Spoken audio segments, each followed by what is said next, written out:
नमो तस्सा भगवतो अरहतो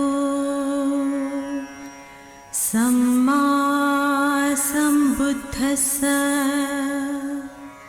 बुद्ध और उनका धम्म बाबा साहेब डॉक्टर अम्बेडकर द्वारा रचित कालजयी पुस्तकों के इस रचना संसार में आपका स्वागत है। आप जानते हैं कि इस समय हम लोग बाबा साहेब डॉक्टर अम्बेडकर द्वारा रचित मूल अंग्रेजी ग्रंथ बुद्ध एंड हिज धम्मा, इसका ये हिंदी अनुवाद आप तक पहुंचा रहे हैं। और ये जो हिंदी अनुवाद है, इस हिंदी अनुवाद का ये तृतीय कांड का प्रथम भाग है और प्रथम भाग का ये दूसरा अध्याय बाबा साहेब ने लिखा है इस शीर्षक के साथ, भगवान बुद्ध ने कभी किसी को मुक्त करने का आश्वासन नहीं दिया। उन्होंने कहा कि वे मार्गदाता है, मोक्षदाता नहीं। इस लंबे शीर्षक के साथ, बड़े शीर्षक के साथ बाबा साहेब ने इस अध्याय को लिखा है। बाबा साहेब लिखते हैं कि बहुत सारे धर्म इल्हामी धर्म माने जाते हैं। भगवान बुद्ध का धम्म इल्हामी नहीं है। अब इल्हामी का मतलब भी समझ लीजिएगा कि कोई धर्म इल्हामी धर्म इसलिए कहलाता है कि वह भगवान का संदेश व पैगाम समझा जाता है ताकि वे अपने रचयिता की पूजा करें कि वह उनकी आत्माओं को मुक्त करे। इल्हामी धर्म का मतलब यह हुआ कि जहां लोग ये मान के चलते हैं कि ये जो भगवान का, खुदा का जो संदेश है, पैगाम है, ये इसलिए है कि वे अपने रचयिता के प्रति विनम्र रहे, उसकी पूजा करें और वो ही उनकी आत्माओं को मुक्त करेगा, ये मानकर वो चलते हैं। इस अवधारणा के साथ, इस धारणा के साथ जो मत खड़ा है, उस मत को कहा जाता है इल्हामी धर्म। बाबा साहेब आगे लिखते हैं कि अक्सर यह पैगाम किसी चुने हुए व्यक्ति के द्वारा प्राप्त माना जाता है जो पैगंबर कहलाता है, और जिसे यह पैगाम प्राप्त होता है और जो फिर उस पैगाम को लोगों तक पहुंचाता है। तो ये जो पैगाम जो लेकर आता है वो बड़ा चुना हुआ व्यक्ति होता है और ये चुना गया व्यक्ति ही इस पैगाम को लेकर आता है। मतलब ये मान्यता है इन सारे पैगाम के विषय में और इल्हामी धर्म के विषय में। यह पैगंबर का काम है कि जो उसके धर्म पर ईमान लाने वाले हो उनके लिए वो मोक्ष लाभ निश्चित कर दे। इसमें यह भी माना जाता है कि जो उसके उस मार्ग पर जो ईमान लाने वाले लोग होते हैं उनके लिए वो मोक्ष का लाभ निश्चित कर दे। जो धर्म पर ईमान लाते हैं उनके मुक्ति का मतलब है उनकी रूहों की निजात। जो धर्म पर ईमान लाते हैं उसका मतलब यह होता है कि मतलब उनके आत्माओं की मुक्ति का मतलब यह होता है। ये आत्माओं की मुक्ति मतलब तथागत आत्माओं को स्वीकारते हैं ऐसी कोई बात नहीं है। जो लोग आत्मा के सहारे अपने जीवन को यापन कर रहे हैं ये उनके प्रति है। तो उनको उनकी मुक्ति का मतलब है कि उनकी रूहों को निजात, ताकि वे अब दोजख में ना रह सके।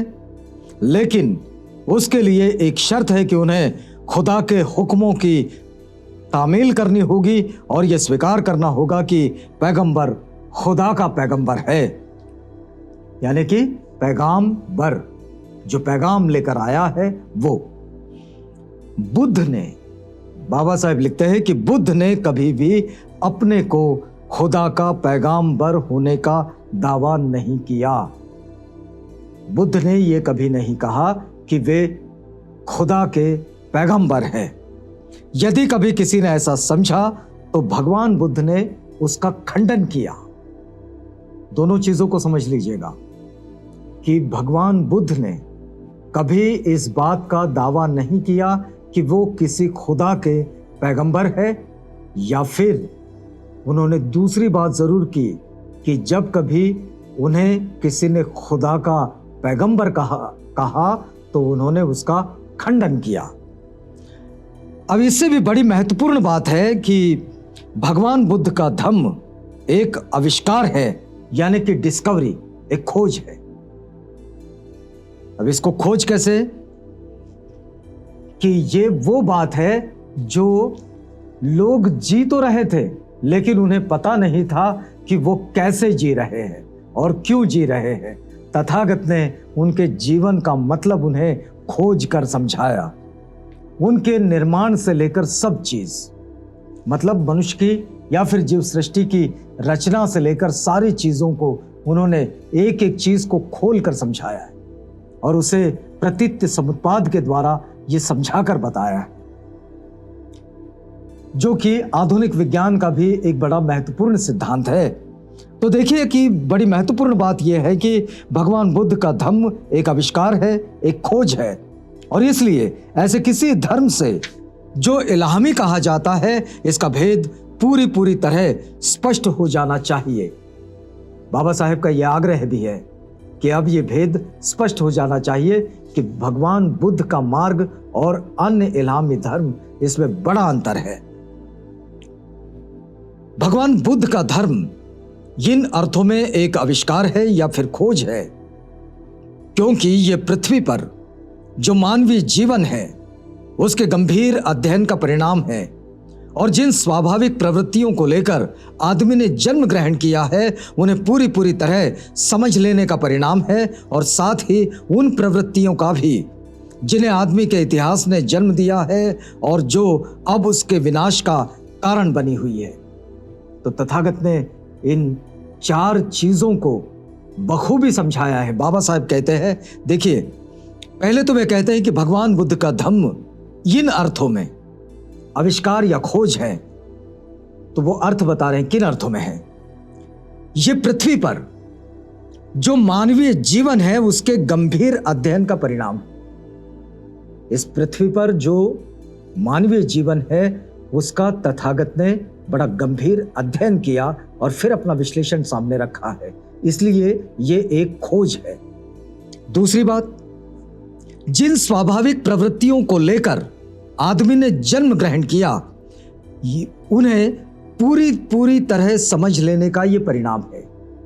तथागत ने इस बात को सबके सामने अपने अनुसंधान के द्वारा उघाड़ कर रखा है कि आदमी ने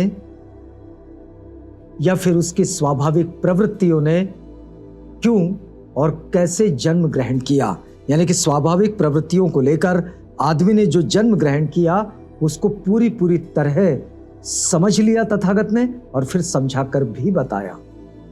और इसलिए ये इन अर्थों में एक खोज है, एक आविष्कार है, क्योंकि ये खोज ही करता है, यह अनुसंधान करता है।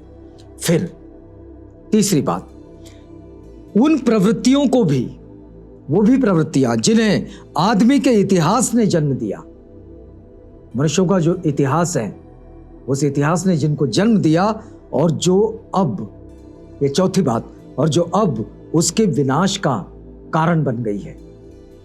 तो मनुष्यों द्वारा की गई खोज, उस खोज के द्वारा मनुष्यों के लिए ही पैदा हो रहा विनाश, और जिन कारणों से मनुष्यों ने जन्म लिया या फिर जिन स्वाभाविक प्रवृत्तियों के द्वारा मनुष्य ने जन्म लिया, उन सारी चीजों को तथागत ने अपने स्वयं के अनुसंधान के द्वारा खोज कर उसे निकाले, लोगों के सामने रखे और फिर उसको विश्लेषित भी कर बताया। और फिर तब उन्होंने ये बताया कि दुख कैसे उत्पन्न होता है,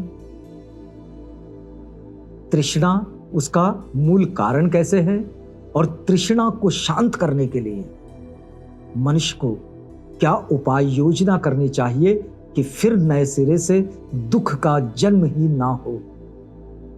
ये एक नया आविष्कार है, एक नई खोज है, और इसलिए इस मायने में तथागत बुद्ध और वो इल्हामी धर्म, इन दोनों की शिक्षा अलग अलग है। अब देखिए कि सभी पैगंबरों ने मुक्तिदाता होने का दावा किया है। जितने भी पैगंबर हैं, फिर वो कोई अपने को पुत्र कहें, कोई अपने को स्वयं खुदा कहें, स्वयं परमेश्वर कहें, या फिर कोई उसे अपने आप को उसका प्रेषित कहे, ये सारे अपने आप को मुक्तिदाता होने का दावा करते हैं। भगवान बुद्ध ही एक ऐसे महापुरुष हुए हैं जिन्होंने इस प्रकार का कोई दावा बिल्कुल नहीं किया। बुद्ध ने ऐसा कोई दावा नहीं किया कि वे किसी को मोक्ष दिलाते हैं। उन्होंने मोक्षदाता के रूप में अपने आप को कभी नहीं कहा। उन्होंने मोक्षदाता को मार्गदाता से सर्वथा पृथक रखा, यानी कि मोक्षदाता और मार्गदाता, इन दोनों चीजों को उन्होंने बिल्कुल अलग रखा। और एक तो मोक्ष देने वाला और दूसरा केवल मार्ग बताने वाला। और तथागत ने अपने आप को इस दूसरे शीर्षक में रखा है, मार्ग बताने वाला, मार्गदाता है। अब सीधी सी बात है कि जो उस मार्ग पर चलेगा तो उसे प्राप्ति होगी उसके मंजिल की। अगर वो मार्ग पर चलेगा ही नहीं तो मंजिल पर पहुंचेगा कैसे? कोई दूसरा जरिया नहीं है। तो भगवान बुद्ध केवल मार्गदाता थे। अपनी मुक्ति के लिए हर किसी को स्वयं अपने आप ही प्रयास करना होता है। तथागत सिखाते हैं कि अपनी मुक्ति के लिए स्वयं अपने आप को प्रयास करना होता है। किसी और पर निर्भर रहने से काम नहीं चलता है। और यही बात बाबा साहेब ने उनके पूरे जीवन काल में अपने अनुयायियों को समझाई है कि जिसे भी मुक्ति चाहिए, जिसे भी उत्थान की ओर जाना है, जिसे भी उन्नति के मार्ग को चलना है, तो उसे चलना होगा, अगर उसे उन्नति चाहिए है तो। और अगर जो मार्ग पर चलेगा वो ही उन्नति को पाएगा, विकास को पाएगा, प्रगति को पाएगा, सफलता को पाएगा। जो नहीं चलेगा नहीं पाएगा।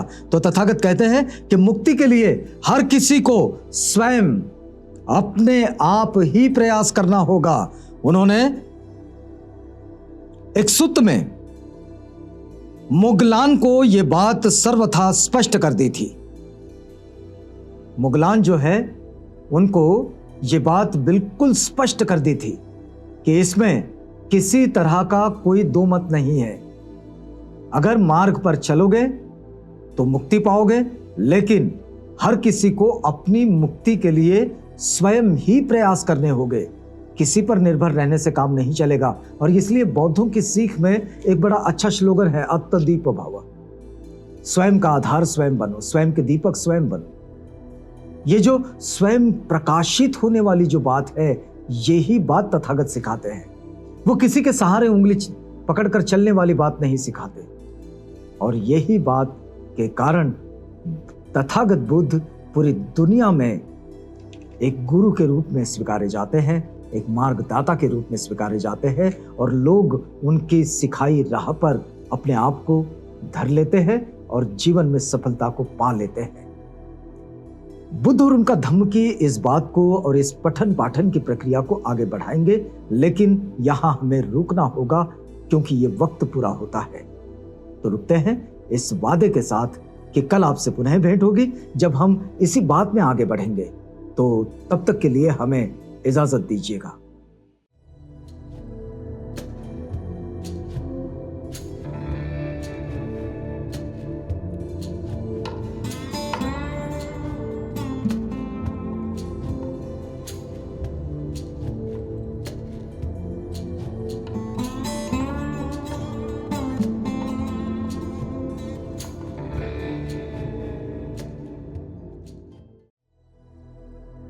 बुद्ध और उनका धम्म।